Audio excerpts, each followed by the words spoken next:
Assalamualaikum warahmatullahi wabarakatuh. Salam damai, salam rahayu, salam sejahtera untuk kita semua umat manusia sedunia. Bertemu kembali dengan kami Mbah Sis di channel Cahaya Hati.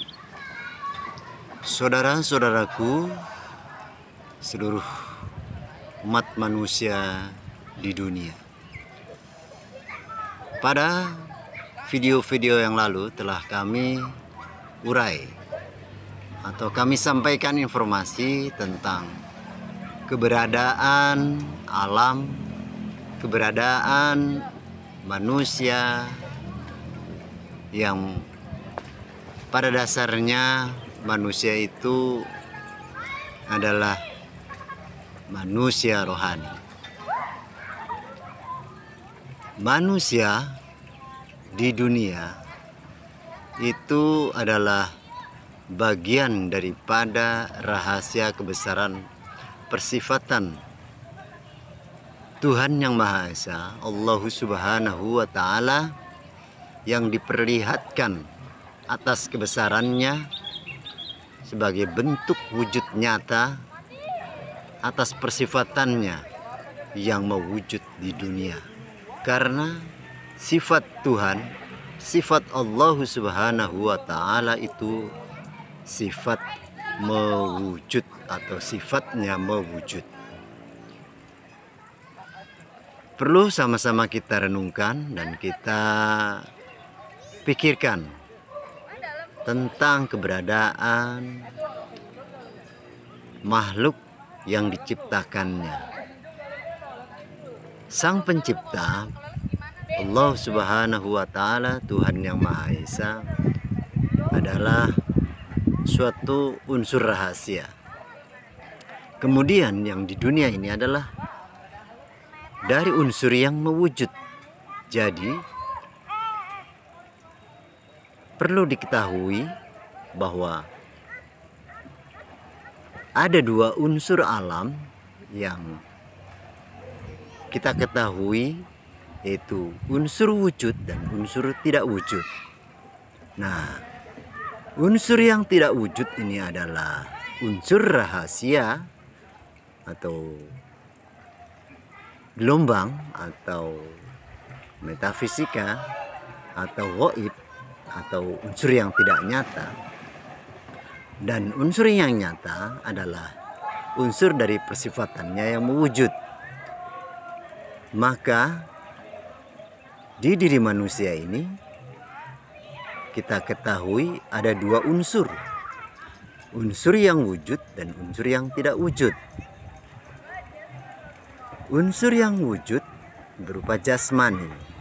Unsur yang tidak wujud adalah rohani. Nah, unsur wujud ini adalah unsur yang dikendalikan oleh unsur yang tidak wujud, yaitu oleh unsur rohani.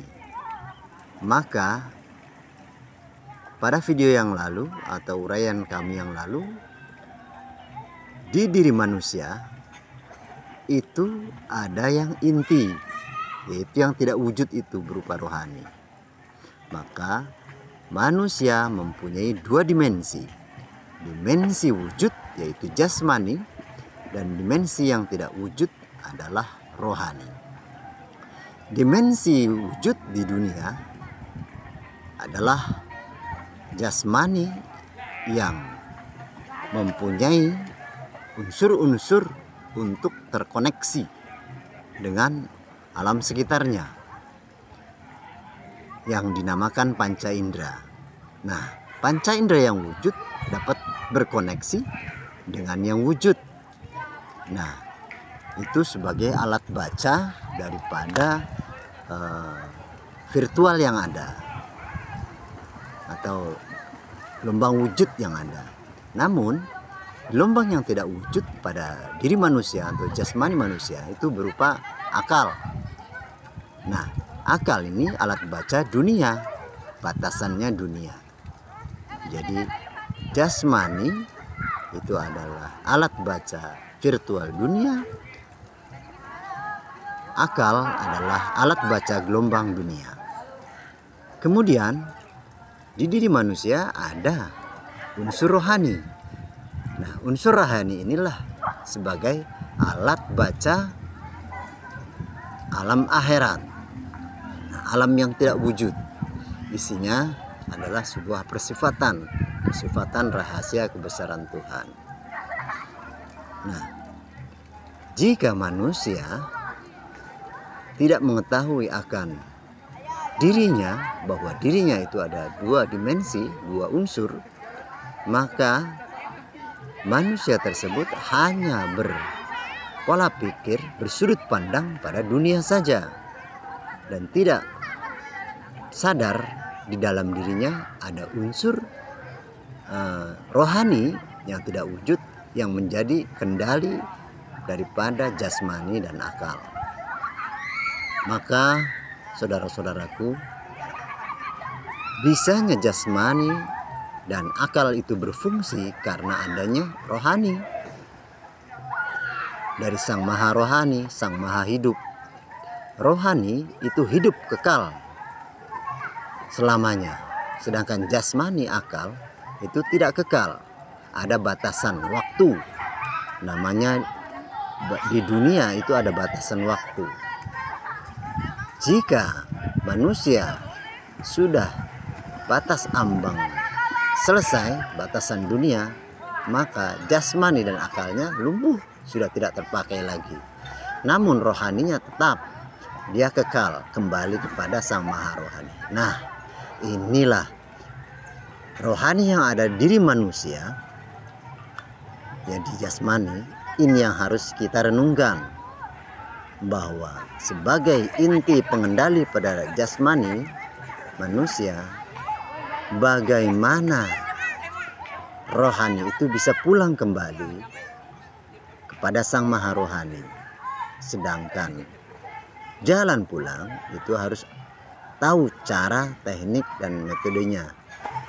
Diibaratkan jika manusia berasal dari analogika kampung halamannya di Jakarta, kemudian dia merantau ke Amerika, maka dia harus bisa pulang kembali ke Jakarta. Nah, jika tidak bisa pulang kembali ke Jakarta, maka dia akan tetap tinggal di Amerika.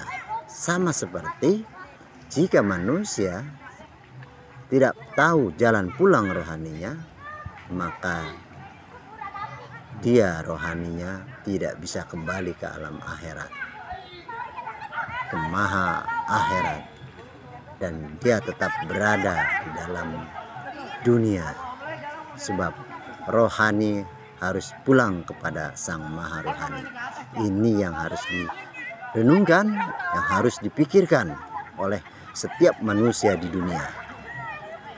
Andai kata ini tidak direnungkan dan dipikirkan, inilah kebodohan yang sangat besar yang dilakukan oleh manusia itu sendiri.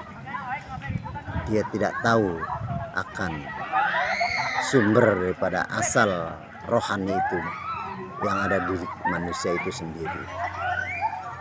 Sedangkan rohani itu adalah bagian daripada Tuhan, Allah Subhanahu wa Ta'ala, dan manusianya tidak sadar akan ada unsur Tuhan di dalamnya. Ini manusia yang sangat bodoh atau jahiliyah.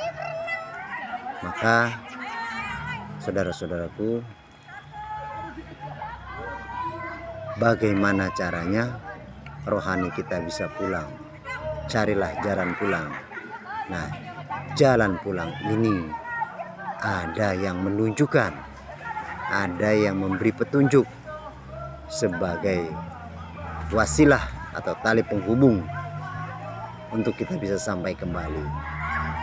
Carilah petunjuk, carilah orang manusia di dunia ini yang memberi petunjuk jalan pulang agar kita bisa pulang kembali rohani kita kepada Sang Maha Rohani,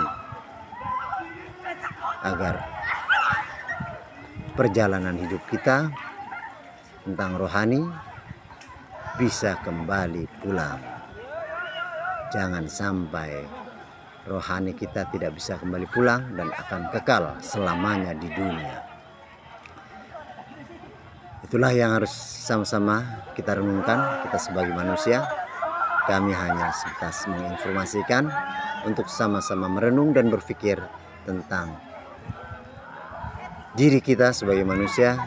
Itu ada unsur rohani yang harus kembali kepada Sang Maha Rohani di alam akhirat, sampai kepada di alam maha akhirat, dan jasmani tetap akan kembali ke asalnya, yaitu jasmani berasal dari tanah, maka akan kembali ke tanah bila mana saat nanti meninggal dunia. Itu saja yang dapat kami sampaikan. Ini sekedar informasi tentang diri manusia kita, bagaimana cara rohani bisa pulang kembali kepada Maha Rohani. Cari jalan pulang, cari penunjuk jalan agar kita bisa pulang. Itulah namanya wasilah, tali penghubung. Wabtaghu ilaihil wasilah wajahidu fisabilihi. Dialah tali penghubung, tali wasilah, penunjuk jalan. Dan utusan itu adalah wali yang mursida, atau manusia yang diberi petunjuk, yang memimpin manusia untuk jalan menuju Tuhan. Demikian yang dapat kami sampaikan.